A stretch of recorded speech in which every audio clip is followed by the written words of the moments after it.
عليكم، أسعد الله أوقاتكم. مرحبا بكم في فيديو جديد إليكم. فيديو عن كيف مهد رونالدو طريق النصر لخطف جواو فيليكس للدوري السعودي.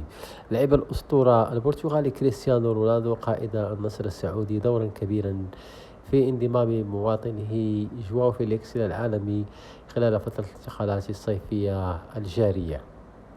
وكشف الصحافي الإيطالي تفاصيل الصفقة في تصريحها للمنصة العالمية دايزن، حيث قال رونالدو اتصل بفيليكس وأقنعه بالانضمام إلى النصر، وبالفعل اللاعب وافق وتجاوز الفحوصات الطبية وهو في المعسكر، ومن المنتظر أن يتم الإعلان الرسمي.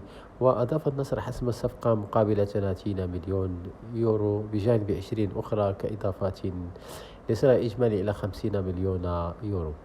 وتبع جواو فيليكس كان يحلم بالعودة إلى بنفيكا بعد رحلته الطويلة بين الأندية، وبالفعل اتفق على كل شيء من أجل تمثيل فريقه الأم، لكن مكالمة رونالدو غيرت كل شيء. واختتم مكالمة الدون جلبت اللاعب إلى النصر السعودي، حيث أقنعه بمشروع النادي بالإضافة للعرض المالي الضخم، وهو ما تسبب في صعوبة رفض الغرض. وبالتالي فإن الدون كان السبب الرئيسي في التعاقد مع جواو فيليكس بعد خطفه من الساعات الأخيرة عبر نقله إلى معسكر ناديه بطائرته الخاصة. إخواني، هذا هو الفيديو، إلى حلقة قادمة إن شاء الله. وصلنا إلى نهاية الفيديو، لا تنسوا الاشتراك في القناة ليصلكم كل جديد.